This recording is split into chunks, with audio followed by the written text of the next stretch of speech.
Olá! Nesse segundo vídeo, nós daremos continuidade ao nosso raciocínio clínico, porém, dando enfoque à questão do diagnóstico, né? Como a gente viu no primeiro vídeo, o raciocínio clínico ele se inicia com a busca de sinais e sintomas através da semiologia e da semiotécnica para que se possa construir uma hipótese diagnóstica e, a partir daí, pensar as estratégias de intervenção. Na saúde mental, a gente tem algumas questões particulares a princípio, a gente tem duas correntes muito distintas e controversas em relação ao uso ou não do diagnóstico psicopatológico. A primeira corrente, que é contrária ao diagnóstico, ela se baseia no histórico, né, da saúde mental, que foi um histórico de extrema segregação, preconceito, rotulação, e aí esses adeptos dessa corrente, eles acreditam que quando se diagnostica um paciente e dá nome para a patologia dele, isso aumentaria o risco, né, de segregação, de sofrimento social, e seria uma rotulação por rotular, entre aspas, como louco, né? Já a segunda corrente, que é uma corrente mais atual e mais amplamente utilizada pelos profissionais da saúde mental, é a corrente favorável ao diagnóstico. Porque a partir do momento que se pensa uma hipótese diagnóstica, facilita a proposta, a intervenção, as possibilidades de tratamento para esse paciente. Além dessa particularidade, né, de controversas, né, em relação se rotula ou não o paciente, se diagnostica ou não o paciente, a gente tem uma questão que a gente já falou no primeiro vídeo, que é a particularidade da saúde mental em colher, né, esses sinais e sintomas de uma forma muito clínica. Então, o diagnóstico psicopatológico, ele é quase sempre clínico. Nós vamos utilizar os dados clínicos, como a gente viu na semiotécnica, da observação e da entrevista, para que a gente possa fechar essa hipótese diagnóstica. Outra particularidade é que muitas vezes a gente só vai conseguir pensar num diagnóstico ou fechar um diagnóstico no decorrer da doença, ao longo da doença, no curso da doença. Então, não necessariamente a gente consegue, através dos sinais e sintomas, já fechar um diagnóstico, né? Uma coisa que a gente observa muito na prática da saúde mental é que existe uma variabilidade de diagnóstico para o mesmo paciente. A gente sabe das dificuldades da coleta de sinais e sintomas e muitas vezes aquele profissional que acolhe esses sinais e sintomas, ele pensa numa possibilidade diagnóstica. A partir do curso da doença, esse diagnóstico ele pode se confirmar ou ele pode transitar, ele pode passar por um outro diagnóstico. Então, na nossa prática, a gente vê profissionais, a gente vê pacientes aí com 2, 3 diagnósticos, né? Isso, em momento algum, depõe contra o profissional. Isso mostra a grande dificuldade, de fato, que é a gente fechar uma hipótese diagnóstica nos quadros psiquiátricos. Para nos ajudar, né, como a gente colhe os sinais e sintomas, a gente tem que tentar fazer uma súmula, como eu falei com vocês no vídeo passado, a gente tem que fazer uma súmula do que a gente conseguiu observar desse paciente e pensar numa hipótese diagnóstica. Para isso, a gente tem algumas classificações, que são classificações definidas, né, uma delas pela Organização Mundial de Saúde, a gente usa o CID-10, e a gente usa o DSM.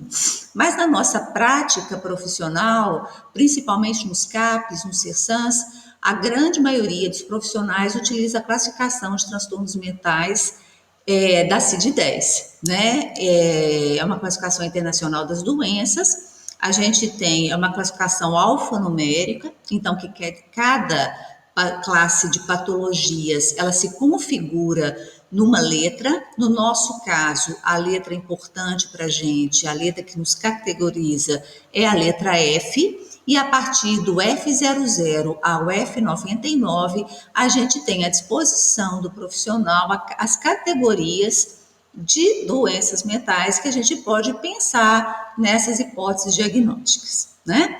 Então, a gente vai ver que quando a gente utiliza a CID-10, ela é alfanumérica.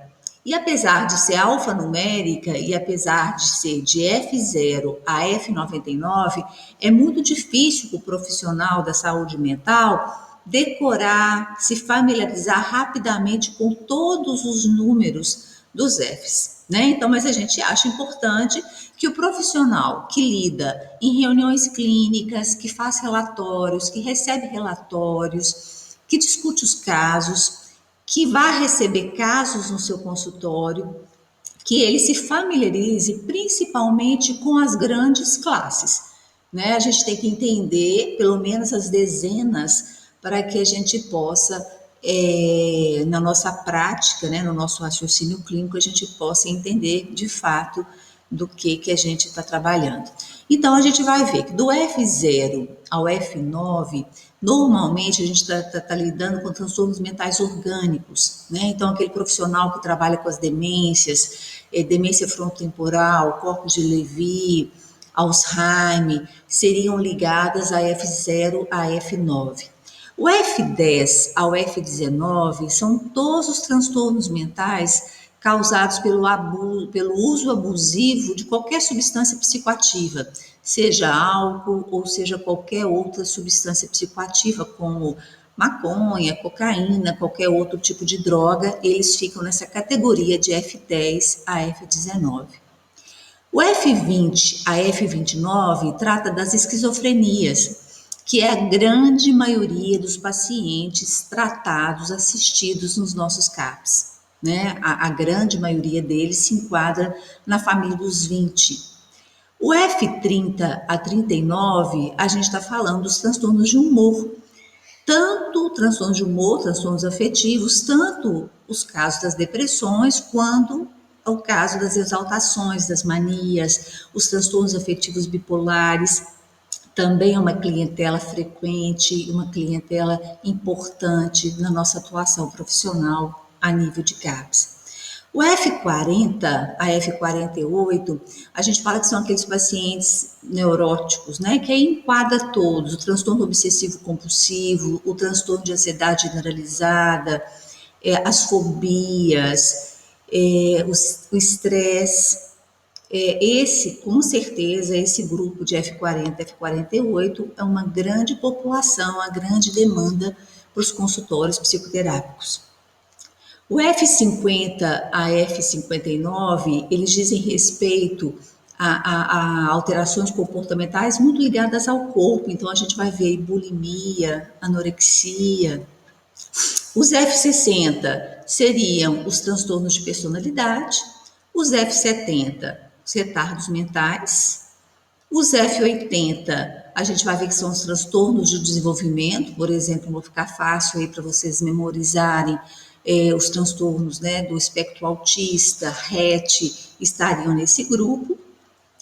Os F90, que são transtornos de comportamento ligados à infância ou adolescência, e na nossa prática, como vocês viram, a gente vem fechando de F de dezenas por dezenas, mas na nossa prática profissional, os casos mais importantes que a gente encontra são os casos de fato, os F20, os F30, os F40, muito nos consultórios particulares, né, ou nas psicoterapias, mas na nossa prática profissional, a gente vê como extremamente importante que o profissional ele se familiarize e se habitue com esses números, né? Essa proposta desse vídeo é só para a gente clarear de fato a importância do diagnóstico, a importância da gente se familiarizar com os códigos, principalmente com o Código Internacional de Doenças, que é o CID-10, e, como eu disse, toda a familiarização com os números, com a questão alfanumérica, ela vai se dar ao longo da prática profissional. Então, a gente tem que conhecer, memorizar, mas isso a gente vai tendo ao longo da nossa prática, à medida que a gente vai recebendo, encaminhando e conversando sobre os Fs. O nosso segundo momento seria este, do raciocínio clínico. Até o próximo vídeo, em que a gente vai falar um pouco sobre a intervenção. Até lá!